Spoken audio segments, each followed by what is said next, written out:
Superintelligence was written by Nick Bostrom in 2014. It's been almost a decade now since that book was published. It was published 2 years after an article written by David Deutsch that I'll put in the next chit, published in Aeon magazine, titled Creative Blocks. That was in 2012 by David Deutsch, and it was about the possibility of artificial general intelligence. David Deutsch had written The Beginning of Infinity some years before this, developing work began by Karl Popper on conjectural knowledge. Epistemology, the explanation of how knowledge can be created, what entities can create knowledge, and this led David Deutsch to the important conclusion that people, a special case of which is the human being, another special case of which is the artificial general intelligence, or alien life, all of these things have in common the capacity to explain the world, in other words, the capacity to create knowledge. This means that people, and what a person is intimately tied to epistemology. And what knowledge can be created and how it can possibly be created is constrained by an understanding of epistemology, itself constrained by what it is possible to compute, because understanding what brains do is a kind of computation. And so I read Superintelligence and was struck by a number of things, so much so that one of the first articles I produced on my website is this one right here, which was a critique of the book Superintelligence. So as I say, David wrote this article in 2012, 1 year after the publication of The Beginning of Infinity. And both the book and the article align on how it is knowledge is created, following Karl Popper, the conjectural nature of knowledge, the relationship between people and knowledge, people being universally capable of explaining that which is explicable. And this follows from the universality of computation. It's a different kind of universality, but all it is a denial of the supernatural. It says that the world is comprehensible. There's nothing incomprehensible in the world. That article, all about the possibility of artificial general intelligence, the difference between artificial general intelligence and regular artificial intelligence, which is now thought of as merely being narrow in the sense that it really only is able to perform a finite list of functions, tasks. It can't think like a person, but an AGI can, precisely because it is a person. Certainly in David Deutsch's conception of what a person is, namely a universal explainer. Deutsch admits, as would I, that artificial general intelligence could pose a danger, just as your next door neighbour could pose a danger, just as a child could pose a danger, a teenager could pose a danger, people can pose a danger if they have the wrong ideas. And AGI is just like that. But it's not a special kind of danger, although people argue that. But Deutsch explains, grounded in physics and epistemology and the possibility of creating knowledge, how it is that knowledge is created, in fact, the only way that knowledge can possibly be created. Deutsch goes through this and presents a vision of the world that isn't mired in concerns about existential threats, but rather an optimistic view about the possibility of creativity and how it is creativity that solves our problems. So I went into reading Superintelligence by Nick Bostrom with this background, thinking to myself, well, Nick Bostrom, an Oxford philosopher, author of this new book, Superintelligence, I was excited to read it. What would he have to say about this? Because I'd heard great praise for the book by luminaries such as Sam Harris and thought, well, if smart people are saying that this book is really groundbreaking in the kinds of things that it says about superintelligence, and we should be really worried about this coming technological shift, possibly technological apocalypse, then I should certainly read this. And I read it, and then I listened to the audiobook, and I had a sinking feeling, not about what Bostrom was warning us about in terms of the existential threat of AGI, but a sinking feeling that Bostrom didn't understand his own field of expertise. And this was a great revelation to me. Who am I to dare question an Oxford philosopher on philosophy and epistemology in particular? Well, who am I except someone who's read Karl Popper and David Deutsch on this, and was simply doing a comparison between what I knew to be the case from physics and epistemology and comparing it to what Bostrom had written in this book, Superintelligence. And so I was driven to write this critique. It was one of the first things that I ever put on my website. I wrote it almost straight after the book itself was published, Superintelligence was published. And as I say, I read the book multiple times. And in particular, I listened to the audiobook, and I found that disconcerting. Whoever the reader was sounded for all the world like a superintelligence, I would imagine. And this sort of mechanical, kind of creepy way of reading. I was just immediately struck by how terribly naive the epistemology was and the philosophy was. I thought, Bostrom, this great philosopher, held up as being the expert on superintelligence, simply misunderstood how knowledge was created, what people were, and why things were dangerous. Although we agreed on certain fundamentals, we disagreed on others, and this led to Bostrom reaching conclusions that I thought stood in stark contrast to what physics and philosophy were telling us about reality. But at the time, 10 years ago now, at the publication of Superintelligence by Nick Bostrom, it was just a curiosity, intellectually speaking. The domain of a strange subculture of nerdy tech types concerned about this kind of thing, and worried philosophers who hosted podcasts, and people like me who consumed all of this stuff. I didn't really think it was having an effect on the culture. I thought, well, one day it might, but before it does, we're going to figure all this stuff out. In particular, David Deutsch's ideas are going to get out there and be able to combat in the culture this growing pessimism about technology, which is what it is. No different to people's concerns about the printing press, automation, factories in general, whatever it is that supposedly takes away jobs from people.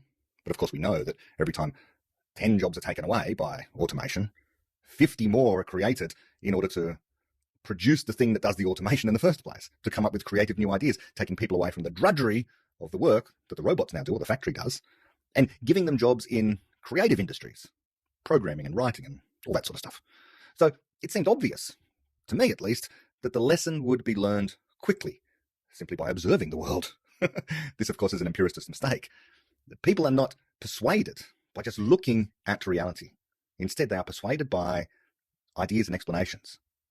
If they're convinced by bad ideas and explanations, then observations won't sway them, even if those observations stand in stark contrast to what they're thinking, because what they regard as the explanation of the world is for them a good explanation of the world and accounts for even the observations they see out there in the world that would otherwise contradict what they're thinking. In other words, what I'm saying is, if you think that technology is going to take over the world and take everyone's jobs, the fact that people keep experiencing gainful employment, we keep on producing more jobs, is not a refutation of your idea, because your idea is that eventually all the jobs will be lost. Eventually the disaster will come. So you're not refuted by the trend of increasing employment and how things are getting better for everyone seemingly consistently. But as I say, these were all concerns about a certain kind of nerdy, fearful, somewhat angry subculture of people talking about the end times. A little bit crazy sounding. Who would take these people seriously? Well, as I say, podcast hosts, that kind of thing, but not exactly the mainstream media. Not yet. They were too distracted by climate change, concerns about global politics. They weren't concerned about the coming AI apocalypse. Not yet, anyway. And I didn't really think it was going to happen. As I say, surely there would be a collision between people like Nick Bostrom, who got all the philosophy and epistemology wrong, and therefore the conclusions about what AGI would be like and the possibility of so-called superintelligence. I thought that that would all be refuted by better ideas, eventually, when the time came, if the time indeed came. But that isn't what has happened. Nick Bostrom's ideas undergird all of what is being said now in the media and on Twitter, and driving people now who have even larger profiles than even Nick Bostrom. The reason Sam Harris says what he says on his podcast about the dangers of AI is because of Nick Bostrom. The reason why Elon Musk says what he says about the dangers of AI is because of Nick Bostrom and Eliezer Yudkowsky. But the reason why Yudkowsky says what he says is in large part because of Nick Bostrom. These people talk about Nick Bostrom and his philosophy because he's an academic. He's the expert. He's an Oxford professor and philosopher. If you believe in the authority of experts, then what greater expert could you have than a professor of philosophy specializing in this field, and not only that, but at possibly the most prestigious institution on the planet, Oxford University. It hasn't remained in this angry, fearful, geeky subculture. It's now out there, and not merely on social media. Now it's reached the mainstream. And now Nick Bostrom is definitely out there on mainstream media, telling people about the end times that are coming. Let's just hear an example, a very recent example of what kind of effect this is having on the zeitgeist, the genuine zeitgeist, the way people are feeling about this issue, what the media is thinking about this issue, which means what governments are going to think about this issue, politicians are going to think about this issue, and therefore what legislation is eventually going to come, what regulation is going to come. And that is what is going to affect everyone in a really detrimental way. But before we get there, let's just listen to the people in their own words. But it does raise this important question. Is AI a threat to the jobs of almost all of us? Everyone from doctors to teachers could see themselves made redundant by new technology that's faster and more intelligent than the average human. But will all of it result in this dystopian future where we'll be slaves to AI overlords, or a more utopian world, freeing us from the shackles of 9 to 5, living free to pursue more leisurely activities? So there's the introduction by the journalist. Normally this program will be hosted by Piers Morgan, but for whatever reason tonight he's not there, and so there is a guest host. And she has just made it clear that AI could be a threat, so she's presented the dystopian view. But the only alternative to that, apparently, to us being, as she says, slaves to AI overlords, sort of got a wry smile on her mouth as she says, they're still not taking that quite seriously. That's fine. But the alternative is freeing us from the shackles of 9 to 5. Okay, that's good. Not all of us are in those shackles anyway. But living free to pursue more leisurely activities. Well, hold on a minute. The alternatives are not slaves to AI, or you're just on a permanent holiday of some sort. No, there is important work to do. The important work is creativity and solving problems. That won't change. That's the real work. Okay, so some people don't want to call that work. I do. I want to say that's what actually work is. Never mind laborious drudge work. That's not what human beings are about. What we're about is creative work, fun work. That won't change. And in fact, that'll only become more important to be able to figure out what to tell the AI to do. Now, insofar as it's AGI, well, they're going to help us. They're going to be people as well, also using AI. Here to discuss all of this, AI skeptic and director of the Future of Humanity Institute at Oxford University, Professor Nick Bostrom. Nick, thank you ever so much for making time to speak to us. And, I know we can oversimplify this and talk about sort of robots taking our jobs. It seems to be that's what the media most grasps onto. But give us a sense of the power of AI, if you could. Well, I think we are just at the early stages of what might become the biggest transition in human history, the arrival of the machine intelligence era. Long ago, we had sort of automated a lot of human physical labor, first through draft animals and then with steam engines and so forth. And now we're starting to automate human cognitive labor. How dangerous is that to replicate cognitive behavior? So Nick Bostrom has been introduced by the host as being an AI skeptic. Of course, he's not a skeptic about the possibility of AI. He's just a skeptic about whether or not it's going to be beneficial for humankind. Nick Bostrom is said there to be the director of the Future of Humanity Institute at Oxford University. So these academics that talk about the end times, the modern version of Armageddon, the apocalypse, the prophecies and Revelation, that kind of thing, but always with a bit of a technical spin on things, they have these institutes. I don't like to use this word, but I'm going to. It's a grift. It's an academic intellectual grift. It's a way of listing all the ways in which civilization is going to end so that you can charge consultancy fees to government and business in the hope that somehow or other your advice to them about the ways in which the world might end is going to somehow be of benefit to them in forming policy. They all do it. So Nick Bostrom has the Future of Humanity Institute. Will MacAskill of the Effective Altruism Movement, also at Oxford University, he works at the Global Priorities Institute. And so, again, the idea here is let's talk about the future and what we should be prioritizing. And, of course, all these people have the same prescriptions for what should be done. More government, more authority. We need to get together as a globe and come up with a unified approach to these things. Max Tegmark has the very friendly-sounding, positive-sounding Future of Life Institute that he's the president of. Again, it's the same idea, talking about all the ways in which the world might end and how he, as a cosmologist, can give you advice on how to avoid the end times. They're all doing the same thing. It's all the same kind of grift. Here, allow me to use my expertise as a physicist or a philosopher to tell you what the future is going to bring. I'm a prophet. I can see what you, the plebeian, without my training and my credentials, I can see and understand better what the future will bring. But here we're talking about Bostrom, and Bostrom in this particular interview here. The interviewer there has talked about how AI, the standard stuff, about how AI is going to take away our jobs and we're going to be all left unemployed, okay? But also at the end there, concerns about how dangerous it is to replicate the cognitive behavior of human beings. So it's all couched in danger. Well, there wouldn't be a media story if we didn't have fears. It's all driven by fear, after all, so much of the media. It's not so much fact-based as fear-based. What are the concerns? What should we be worried about? Not what should we be hopeful for, and what exciting things lay ahead when it comes to technology. Apparently, that's not marketable. Let me not delay any longer. Let's listen to what Nick Bostrom himself has to say about this. Well, I've long argued that this development of machine general intelligence, and as I think shortly thereafter, machine superintelligence, will be associated with significant existential risks, like threats to the very survival of the human species. Also, however, I think if we get it right, it presents tremendous opportunities to solve, a very wide range of different problems that have plagued humanity throughout our history. So he's long argued, and he certainly has, that machine superintelligence will be associated with significant existential risks, like the very survival of the human species. He also thinks that will come soon after machine general intelligence. But what do we know about what general intelligence is? What general intelligence is, it's called general because of its universality, its capacity to understand anything that is comprehensible, and what is comprehensible is the universe. The laws of physics mandate their own comprehensibility. I can get into that, but it follows both from the universality of computation and the universality of the human mind. This is what general intelligence is. We possess it. You can't be more universal than universal. And if you want to speed up the rate at which you can do calculations, then you've got the pocket calculator or you've got the computer. If you want to increase your amount of memory, then you can write things down on paper or store it in a computer. These things augment our capacity to be universal, to make our capacity to think more quickly, to store more information than what we otherwise would in our brains. We can store it out there in the world, but we don't become more universal than universal. Why does any of this matter? It matters because it comes from epistemology, and understanding of what epistemology is, the creation of knowledge, how knowledge can be created, what universality is, and therefore what the meaning of general intelligence is.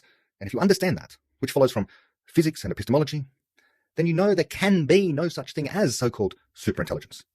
It can't be more universal than universal. We've already got that. The capacity to understand anything that's understandable, and everything is understandable. I've made videos about this before. I've gone to great lengths to try and unpack what David Deutsch has said about this in various places.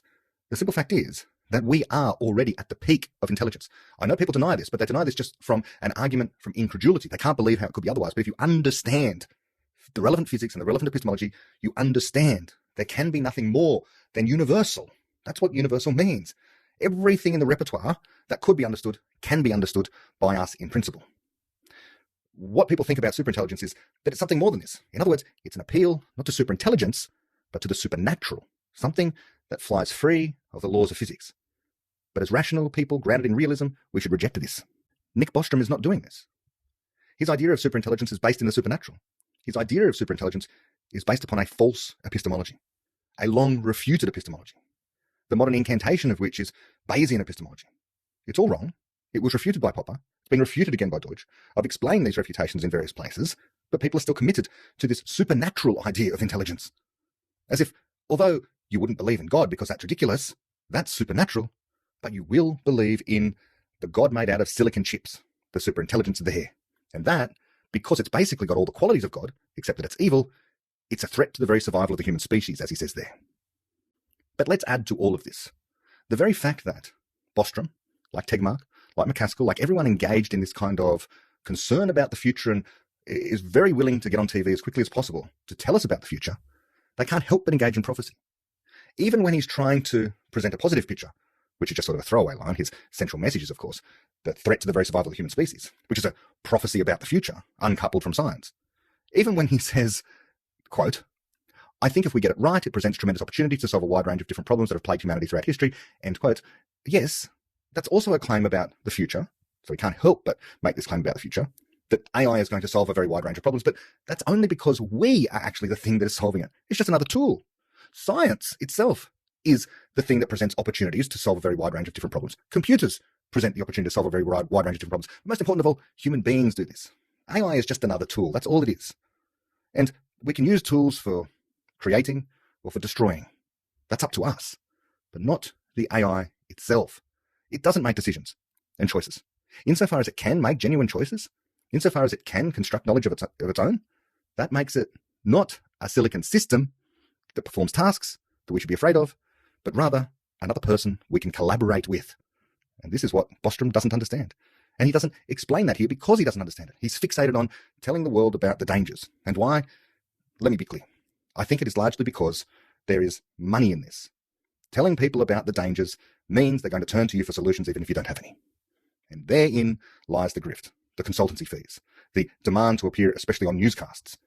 The media wants to hear about the frightening prophecies of the future. People tune into that stuff. It's like watching a disaster movie. You have argued that sentient machines are a greater threat than climate change at some point. Do you stick by that? Yeah, that's my assessment. I think both in terms of timescale, there's a lot of uncertainty about that, but in the last several years, progress in AI has been really quite impressive. And also about the risks, if and when we do reach human equivalence and then superintelligence. It's just something completely unprecedented. We've never developed superintelligences before, and I think we might only get one try on this. We need to get it right on the first shot. Because once you have unfriendly antagonistic superintelligence, it might not be possible to sort of put that genie back into the bottle. So we've got to get it right at the first try, and it looks quite challenging to do that, just to make sure that it's aligned and does what we actually want it to do. So she begins there with, quote, "You have argued that sentient machines are a greater threat than climate change at some point. Do you stick by that?" End quote. So that's a question. They love this, don't they, the media? You want a threat, you want the concern, you want the worry. This is the media, just pointing out problems. For so long, they've been fixated on climate change. This has been the reason why we're going to need bigger and bigger government, more and more enforced collaboration at the highest levels of the United Nations in order to have global rules and authority. Because we're going to need this coordinated effort in order to fix the climate, fix the planet, fix the world. Okay, so let's say that doesn't pan out for them. Let's say that people start to question the narrative about climate change. There might be a little bit too much of that going on. What do we have as a backup plan? Well, maybe this whole thing about AI, maybe it's even better. Maybe it is a greater threat than climate change, and therefore, well, it's even more urgent that we have authoritarian type governments who can save us from the impending doom. Bostrom, in answer to this question, agrees that yes, indeed, it could be a much worse risk than climate change is. And he thinks we'll only get, quote, one shot. We'll have to get this right on the first shot. Because once you have unfriendly antagonistic superintelligence, he says, it might not be possible to put that genie back into the bottle, end quote. In other words, some problems are not soluble. There are some things that, once they happen, you can't fix them, no matter how much creativity you bring to bear. So if the AI goes wayward, that's it. You can't persuade it, because apparently it's not creative, so it can't understand your argument. But on the other, you also can't switch it off because it can outthink you, presumably because it is more creative than you, or something like that. There's this contradiction at the heart of what Bostrom argues in superintelligence, and I'll go through that in my review. My critique of what he says. Not only is the epistemology false, which is what was so disappointing for me, reading someone who's a professional philosopher, but the argument itself just didn't stand up because of this internal contradiction, that on the one hand, the superintelligence is a superintelligence because it can always outthink you. It's always more creative. It's a faster thinker. It's a better thinker. But on the other, it's not a more moral thinker. It can't improve morality. It's dead set committed to the destruction of the human race, for example. Or it's just not creative at all in the sense that it is dogmatically committed to achieving its task by turning the world into paperclips, let's say. And it can't be swayed from doing that. Now, you can't switch it off, Bostrom says, because, well, it's going to outthink you. As soon as you think you can switch it off, or you can shoot it with a gun, or whatever the thing is that you think you can do to stop it doing what it's going to do, like turn the universe into paperclips, it is a better thinker than you. By the measure of, no matter how creative you are, it's already thought ahead, 10 moves ahead. But although it is super creative, it can't think, why am I doing any of this? Why am I turning the universe into paperclips? This is the contradiction at the heart of his entire worldview on this. It makes no sense. And yet people listen to him because, well, he's an Oxford philosopher. He's the world expert on this. And yet this is a very simple error, a very simple contradiction. Is the thing creative or is it not? If it is, we can persuade it. If it's not, we can switch it off. You can't have it both ways, but he does. He absolutely does, all throughout superintelligence. And, he says things, as he says right at the end there, like, it's quite challenging to do that, namely put the genie back into the bottle, stop the AI from becoming wayward. And he says, it looks quite challenging to do that, just to make sure that it's aligned and does what we actually want it to do, presumably, end quote. So he wants to make sure. You can't make sure if it's an AGI. But this is the way he thinks. This is what he wants from knowledge and epistemology and from people. Certainty. He wants to be sure. He endorses justified true belief as the conception of knowledge, Bayesian prediction, all that sort of stuff. It's all a complete and utter error. This from one of the top philosophers on the planet, supposedly, making pedestrian errors in simple critical thinking. Okay, so error is everywhere. But this is supposed to be the world expert on this stuff. It's almost like, what I compare it to, is one of the top physicists in the world not understanding why Newtonian physics is wrong, not realizing there is this thing called quantum theory, much less general relativity. He's stuck in the past, not realizing the contradictions in the worldview, that observations out there not only refute what he's saying, but there's better explanations. That's what a physicist who would argue for, well, look, Newtonian gravity, it works and it's true. Well, this is what Bostrom is doing with his view on epistemology and AGI and people and being certain and being sure and all this stuff. It's the same level of error. It's disappointing. I mean, it does sound terrifying, this idea of superintelligence. I've seen it described as godlike superintelligence. And I remember having beers with a friend a few years ago, and he's saying, the thing I'm most scared about is supercomputers. And I thought he was off his rocker. This was probably about 7 years ago. He was right back then. How far along the curve are we? And how fast is the train going in terms of being able to rein it in if we need to? So the interviewer there admits now to being terrified of superintelligence. Some time ago, she had beers with a friend who seemed to have knowledge about this stuff, and he was scared. But she thought he was off his rocker. So she thought he was crazy at that time. But now she's been persuaded, presumably by people like Bostrom. She's hearing about it more. So she's been persuaded by the consensus, which is why I say that the pessimists are winning the argument. Here is a journalist, not an expert in the field, thinking that it was a crazy idea some time ago that the supercomputers were terrifying, but now she's been persuaded. And she's asking for the expert who has predicted this stuff all to go wrong, what we should do about it, which is also a category error. Let's say if Bostrom could predict what was going to go wrong with superintelligence, does that then give him the moral authority to say what should be done about it? How do you get an ought from an is? Why would an expert in superintelligence know what we should do about superintelligence? That's an ethical question. And this is just another interesting philosophical error that tends to go on in these conversations as well. It's also interesting that when she relays the conversation she had with her friend, which happened 7 years ago, she says of him that although she thought he was crazy at the time, she says now, quote, he was right back then, end quote. How does she know that he was right back then? Why? Again, because she's been persuaded now. But why has she been persuaded now?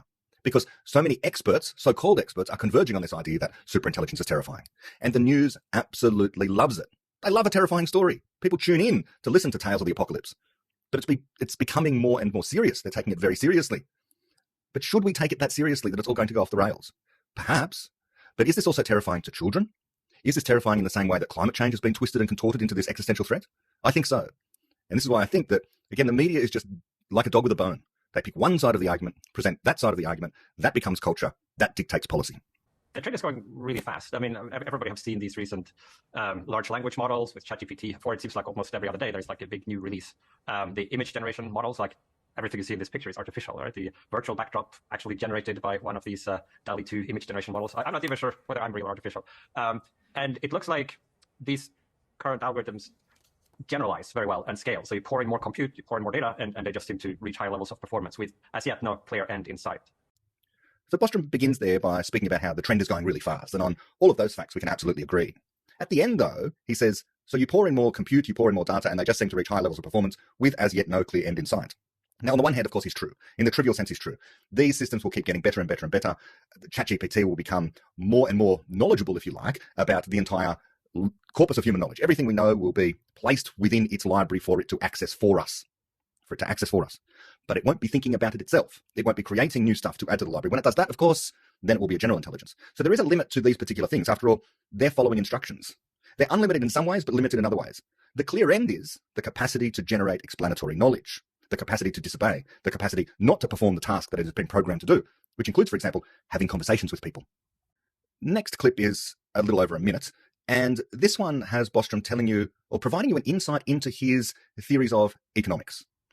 Some of which I can agree with, but other parts of which, well, it hints at this kind of authoritarian approach to the way in which technology in particular can be created and the environment in which he thinks innovation might actually work. There was an open letter being spread around the technology and the AI community. Elon Musk was one of the signatories saying we need to pause the development of AI in order to assess some of these risks. You can see that we can call on all AI developers to stop this immediately. Pause for at least 6 months. He's asking for the training of AI systems more powerful than GPT-4. I believe that Bill Gates was actually not one of the signatories of those, and he has made the case that we do need to keep the development of AI up in the West because otherwise we're going to fall out of the race when it comes to competing with China, and obviously there could be risks involved with that. Yeah, right now, the West and particularly certain large Western tech companies, I think, have a lead. Things are quite competitive in this space. Also in terms of building the computer hardware that is needed to run these large AI models. The key producers of that are in the United States, in Taiwan, and in South Korea. And recent export regulations have tried to stymie the sales of AI chips into China. So that might make it harder for Chinese developers to keep up with the cutting edge. I think ultimately, machine superintelligence should be developed. I do think during the key parts of the transition, though, it would be wise to be able to do it carefully and not to have a sort of hyper-competitive situation where there are 20 different companies that are each vying to get there first, and whoever decides to make some extra precautions or to check their systems extra carefully just immediately falls behind, and the race is won by whoever is willing to take most risks. I think that would be a bad situation. So it seems as though he understands that the West at the moment, Western tech companies, have the lead over China. I tend to think that they will always have the lead, and the reason why they will always have the lead is precisely because of the different cultures in the two systems, politically speaking. If you have an authoritarian political system which stifles creativity in one area, it cannot but help to stifle creativity in other areas. It will always slow down, make people concerned about saying the wrong thing, doing the wrong thing, asking the wrong question for fear they and their family are going to be punished. This slows down innovation. This slows down innovation across the board, scientifically and technologically. If you don't have proper free speech, you can't discuss ideas. And you might very well say, well, it's only curtailing free speech in this area, but not that area. That's not the way any of this works. It really isn't. If people feel as if they can't speak freely, then they won't. And in fact, it goes deeper than that. It goes deep into the inexplicit ways that they think. They think that they can't even think about certain things because they stop thinking about certain things in case they accidentally say certain things. Smart people end up developing heuristics to avoid getting into trouble. This really does happen. However, everything I said there is not perfect. There's no guarantee that people who are allowed to think freely will always, in all cases, everywhere, outcompete, outthink people who are in some way living under tyranny. We are the good guys, and we want to keep ahead of bad regimes who might do bad things with new technology. We have an advantage, but we want to keep it as well. And the advantage that we have exists precisely because of liberty, freedom, free speech, free trade, competition. It's competition and free trade which allows us to have this advantage of getting ahead of places that don't have that. But Bostrom speaks pejoratively about this entire system, speaking of it as hyper-competitive, where there are 20 different companies, he says, that are each vying to get there first, as if that's a bad thing. This is a good thing. This means that we can get there first because we do have competition, whereas in China they have one way and one approach. He concludes his remarks there by saying, quote, and whoever decides to make some extra precautions or to check their systems carefully just immediately falls behind, and the race is won by whoever is willing to take most risks. So I think that would be a bad situation, end quote. Yes, indeed. And this is the escape of the authoritarian. This is the appeal to pessimism. This is the appeal to top-down bureaucracy, that we shouldn't be taking risks. It's the precautionary principle. That which hasn't been tried before comes with risks. So let's stick with what we already know. This is Bostrom's foundational philosophy whenever you read about it in other areas. Whenever he's talking about any other kind of global existential threat, he talks about it in terms of the precautionary principle. Unless we know that something is sure to be fine, then there's a risk in destroying the world by trying it out, by trying out something new. Of course, there's a risk, but it's also the only possible way to solve problems and make progress. It's the only way to stay ahead of people who would do us harm, because those people come from more static societies. They have memes which prevent the means of error correction. And as soon as you start saying, look, taking risks is a bad thing, that's an anti-rational meme, because once you start believing it, you cease to take as many risks, you cease to make progress as fast as you could have, you quickly become static in your outlook on civilization. And if everyone in your society starts to think that way, then you've got a static society. So I agree with him. The race is won by whoever is willing to take the most risks. But I take the opposite lesson from this. I think this is a good situation. It means we have the advantage and we need more competitors. We do not need to take extra precautions, as he says. We need to understand what we're doing and then put in place restrictions where we know they're required. In other words, don't go putting your completely untested AI system in charge of the launching of nuclear weapons. Always, forevermore, have a human being involved in that decision. Never fully automate your hugely destructive weapon systems. Never do that. That could be a moral maxim that we might want to put in place. That's just an example of the kind of thing I'm talking about. But when it comes to making progress in this area of artificial intelligence or anywhere else, we want to be the people who are taking the most risks. The most risks as in coming up with the bold conjecture, the risky conjecture, the idea people haven't thought of before. That's what we want. We want multiple companies, multiple people, lots of different thinkers, all thinking different things, trying out different things, taking risks. Taking risks is a good thing. But maybe, of course, this is a subtle difference between an American way of thinking and a European way of thinking. Or perhaps I should say, the British Enlightenment way of thinking and the European continental Enlightenment way of thinking. So having some ability to coordinate, maybe to slow down for a few months, I think that could be a positive. Yeah, ideally you'd want it to happen in concert, but of course in the real world, companies compete and countries compete. And this idea of having one of the most consequential technological impacts on Earth, as you sort of laid out at the beginning of our conversation, just how severe it could be, and all these decisions being made by a small handful of tech companies, private companies. Don't regular people deserve a say in this? So there we have it. There's his prescription. And as I say, having read a lot of Bostrom's work over time, his prescription for these things is always the same. Having some ability to coordinate, maybe slow down for a few months, that could be a positive. It always comes down to some top-down authoritarian committee slowing things down. And this is why Yudkowsky and all those other people talk about slowing things down, pausing technological progress, knowledge creation. They're the pessimists of old, garbed in techno-speak. Don't let it fool you. Just because they happen to have the capacity to have the conversation about AI in terms that technically proficient people understand and appreciate, doesn't mean their ideas aren't from a bygone era, philosophically speaking. Don't trust people is the message. Slow things down. We can't be trusted. We don't know. The average person is too stupid, etc., etc., etc.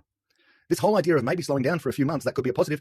But a moment ago, he was just talking about how we're competing with the Chinese. Are they going to slow down? The one thing that will guarantee us losing is slowing down. And by losing, we really do mean losing. We mean that the authoritarian dictatorships will end up producing the AI that can do stuff that is actually going to be able to cause us damage in terms of security. At the end of that little snippet I just played, he says there, quote, all these decisions being made by a small handful of tech companies, private companies, don't regular people deserve a say in this, end quote? Translation, shouldn't the government be in charge and not private companies? Shouldn't the collective be in control and not the individual? I want the small handful of tech companies to be in charge of this, the private companies, because they know what they're doing. They know what they're talking about. I do not want politicians, and philosophers in this case, in charge of this stuff when they don't know what they're talking about. Bostrom doesn't know what he's talking about when it comes to this particular philosophy. This particular area of philosophy, the one that he seems to have spent most of his time on, he's got completely the wrong end of the stick.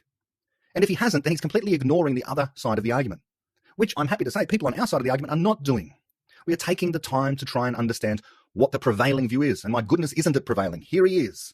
Here he is on mainstream media telling the world about how dangerous this stuff might be, but really hinting at how dangerous it will be. That's the message that's coming across here. It's not so much couched in, oh, maybe, it could be really good. No, the message that's coming through is it is terrifying. The casual viewer and listener to this kind of thing walks away from this message with the idea that it is absolutely going to be a catastrophe and we need to slow down. These people are all over every podcast that's out there right now. They're seeping into the mainstream media. I kind of suggested, I guess, this would happen soon. And here's one of the first examples I've seen of him getting onto the mainstream media. I've seen a few others as well, but this one was particularly telling. They're winning the argument. They're going to influence policy, and I fear it's going to influence policy for the worse. What can be done? Well, let's hear the end of the conversation. Yeah, I think the development of machine superintelligence is really an issue, not just for one company or even one country. It's an issue for all of humanity. We are all in this boat together. Like if it goes badly, we're all doomed. And if it goes well, I think we should all, have a slice of the upside as well. So it's an issue for all of humanity, yes. So what he hints at there, what is not being said here, but I know because I go to his website, I read about his policies on this, I've heard him talk before, I've read his books. When he says that this is an issue for humanity, not just one country or one company, what he wants is a United Nations style coordination of this stuff. The most top-down bureaucracy you can think of to be in control of everything. Why? Because it's existentially threatening to the globe. It's for all of humanity. In other words, it's kind of like global warming, where you need this coordinated effort of all the countries around the world. You need to take it away out of the hands of democracies and have the philosopher kings tell us what to do. It's that important. We can't leave this to the decision-making of the regular democratic process. We need the experts to tell us what to do. And that's because it's an existential threat to all of humanity. That's how you get global government. You have to hold something above the heads of all the plebeians, the people too stupid to understand the existential danger. You've got to hold something that is going to be threatening of civilization before they will give up their democratic rights. So you have to tell them the robots are coming to kill them. Because global warming hasn't quite worked yet, or at least it's not fast enough. We can't have our global authoritarian government until these people are convinced they need such a thing. And so this is what he's arguing there. But although he says this is important because it could all go badly and then we're all going to be doomed, so we need the global government for that. But on the other hand, what if it all goes well? Well, what he says there is, if it does go well, I think we should all have a slice of the upside as well. End quote. Well, of course, and we will, as we all have a slice of the upside of ChatGPT right now. OpenAI is giving away the stuff for free. Sure, there's a paid version, but people can use the thing for free. How wonderful is that? We do all have a slice of the upside, but that's not what he means, does it? What he means is a form of socialism, a form of communism where whatever money might be made by this thing should be paid to the government and then evenly distributed to everyone under his global, utopian, communist, authoritarian, ideal government system that has nothing to do with democracy and has everything to do with people like him deciding what benefits can flow to which people. That's what he means by we can all have a slice of the upside as well. He doesn't mean that we just get it via free market capitalism, which is how you actually all benefit. We all benefit from cheaper and cheaper mobile phones and smartphones. How? Not because the government designs the thing, but rather because companies compete to make the price go down and to make the quality go up. And that just continues to iterate over time. And so you get constant improvements and constant price reductions. That's what happens with free markets. But that's not what he's talking about. So I think this conversation will need to, and I think it will, broaden out. Policymakers are getting a lot more interested. I think people, as they start to get first-hand experience using these systems and seeing how they get better so quickly, I think that will focus a lot of attention on this over the coming months and years. I think you're right in saying that everyone's sort of experimenting now. A lot of people know what ChatGPT is. They're starting to see the power of this. Hopefully, we'll find a way for us not all to be doomed. Nick Bostrom, Director of the Future of Humanity Institute, thanks so much for joining us this evening. So he says there that policymakers are getting a lot more interested. That's what he wants. So he wants this because, and how does he know this, by the way? He knows this because they're contacting him. They're contacting him at his institute to ask for policy advice. So this is what he wants. He wants to be able to shape policy. He wants to be able to not merely control the narrative out there in the public, but rather that's just a means to an end, because then he can control what the governments and the policymakers are thinking about this stuff and therefore actually get policy enacted. Now, is he genuine about all this? I think that he is, absolutely. I think he's mistaken. This is why I'm animated about this. Errors can cause very bad things to occur in the world. I don't think he is an evil person by any stretch of the imagination. I think he's just making catastrophic errors, but unfortunately they've been made before. All of these ideas about the end times, pessimism about people, they lead like a straight line into authoritarianism. They lead to collectivism. They lead to tribal thinking. They lead to the notion that you need to have a philosopher king, someone who's smart like him, telling everyone else what to do and how the world can be saved. This is a dangerous way to think. It doesn't work. What works is allowing people liberty and freedom to think of their own solutions to things, and as the problems arise, those individuals will solve the problems. Insofar as there are large problems, people can freely associate and coordinate in that way. They don't need a top-down enforced authority to tell them to do this. When the problem is obvious, we get together and we solve it together. And again, he ends with the contradiction at the heart of all this. He sees there and he says, people are getting first-hand experience using these systems, seeing how they get better so quickly. Exactly right. They're getting better. Better in two ways. One, they're able to do their job in a much more proficient way. ChatGPT can have better and better conversations, but better also morally, that this is a wonderful thing and it's making the world a better place overall. But he keeps on insisting that this will come to an end, that eventually the moment will come where they cease to get better morally and it all flips in an instant. So these things are literally existentially threatening, a danger to all of humanity. They go from being useful, better, more wonderful, more interesting, more unifying of people, more able to enable collaboration between different people, enabling the people who have less facility with writing to have more ability to write clearly. Name your skill, the AI is going to be able to augment your skill. All of this is wonderful, and it's going to make things better and better and better until a moment comes where, like, I don't know, the melting point of ice, suddenly you just hit that particular phase change, and everything goes from getting better to suddenly being the worst thing possible. Existential threat, catastrophe for humanity. And there's just no reason to think any of that. None of that follows from anything that he says. His epistemology is wrong. He doesn't understand conjectural knowledge. His philosophy is wrong. He doesn't understand what a person is and what an AGI is. His morality is wrong. He wants to control people. So his prescriptions are wrong. This top-down approach. It's wrong from the bottom to the top and in every angle in all directions. This is the guy that the pessimists turn to. The other people, even if they're not aware that the reason why they're scared of superintelligence, scared of artificial intelligence, the reason they're scared is because he started it. Okay, so he's riffing off other thinkers before that, but he wrote what is really regarded as the gospel, superintelligence. Echoes of that I hear, echoes of that book I hear throughout these discussions that people are having on social media and elsewhere on podcasts. Even if they don't reference him, that's where it's coming from. They're distilling out all of the stuff that he says there in superintelligence. I would urge people to read it, especially people who are familiar with Deutsch and Popper, to understand the other side of the argument, and also to realize the absolute poverty of thinking and reasoning that has gone into that book and into that entire side of the conversation. We need more optimism about this, because I fear it's not going to be an AI apocalypse.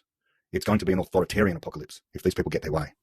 And that will be more destructive and worse for humanity than any kind of technology that will ever be imposed upon anyone.